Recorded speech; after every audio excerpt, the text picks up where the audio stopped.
Malls and retail stores are reopening. But shoppers may not come back. New York: some malls and retailers are reopening their doors in states easing coronavirus stay-at-home measures. Now comes the hard part, persuading wary Americans that it's safe to shop, especially under unusual restrictions. This week, mall giant Simon Property Group said it will reopen 49 malls, but it will block off play areas and stroller stations. Macy's will reopen 68 stores, but customers can't try on dress shirts. At Best Buy, customers will have to schedule an appointment at the 200 stores that are reopening, but they must stay 6 feet from sales associates. And if a shopper wants to try a gadget in the store, a Best Buy employee must wipe it down first. Companies are trying to strike the delicate balance between propping up their stalled businesses and implementing policies that protect their shoppers. Retailers are responding to mixed signals from public officials about the threat of the virus and a polarizing debate nationwide over how and when to reopen the U.S. economy. They are also trying to revive plunging sales. Retail sales fell 8.7% in March, the worst monthly decline on record.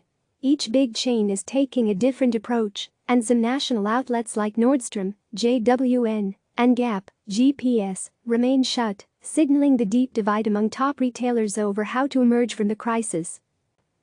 Fear of contracting the virus in public areas and the limits on testing in the United States are barriers to getting Americans to feel comfortable returning to stores, public health and retail experts say. More than 60,000 Americans have died from the virus, and testing in the United States remains low. People are scared, and most believe it is too soon for many non-essential stores to reopen. An open store does not mean it will have shoppers, said Matthew Freeman, Associate Professor of Environmental Health and Epidemiology at Emory University.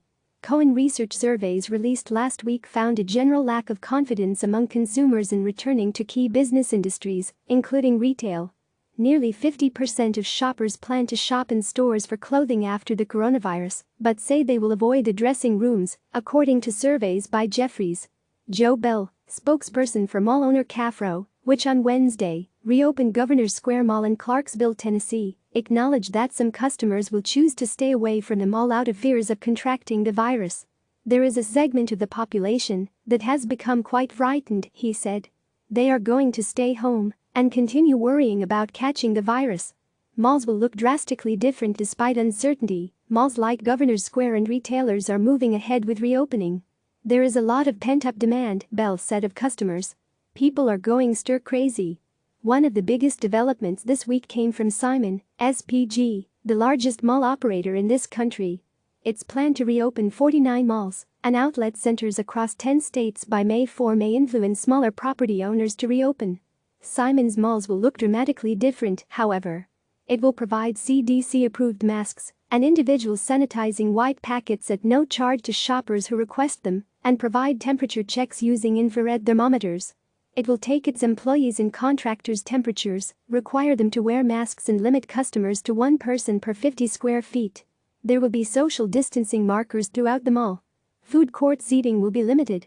Reusable trays or silverware won't be used. In bathrooms, every other sink and urinal will be taped off. Still, some public health and retail analysts say the safety measures Simon and other malls have outlined do not go far enough. Peter Rayner, professor of environmental health studies at the University of Minnesota, said Simon's plan to limit occupancy to one person for every 50 square feet of floor space seems like far too many people. You would have a hard time maintaining your physical distancing with that density, he said. Even public officials in Indianapolis, where Simon is headquartered, have expressed concerns about its plans.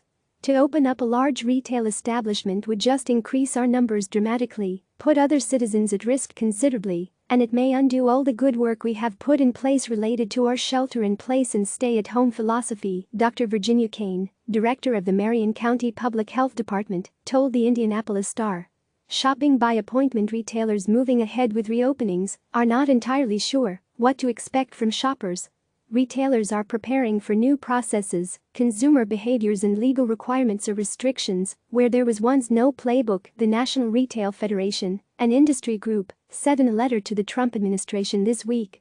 Macy's, will limit the number of customers allowed inside the 68 stores that are reopening and install social distancing signs and markers. Customers will be required to use hand sanitizer before trying on jewelry or watches. Macy's has suspended ear piercings, bra fittings and tailoring services. We are creating an environment that enables our customers and colleagues to shop and work with safety, confidence, and peace of mind, Macy's said in a presentation Thursday. The company hopes to have more than 500 stores open by mid-June. JCPenney, which is on bankruptcy watch, reopened 7 stores Thursday.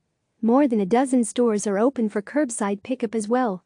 On Thursday, Tapestry, TPR, the parent company of Coach and Kate Spade, said it will reopen approximately 40 stores in North America with only contactless curbside pickup. Not every big chain is reopening, however, even in places where local or state leaders have lifted restrictions. Kohl's, KSS, Nordstrom, JWN, Gap, GPS, TJX, Bed Bath & Beyond, BBBY, and others are sitting out for now. They say they are waiting for more direction from government officials. It's a very fluid situation, so it's too early to give precise timings for full reopenings, said a representative of Bed Bath & Beyond. We will continue to take guidance from government and public health officials and build on the safety measures we have in place for home delivery. Click subscribe to receive the latest news.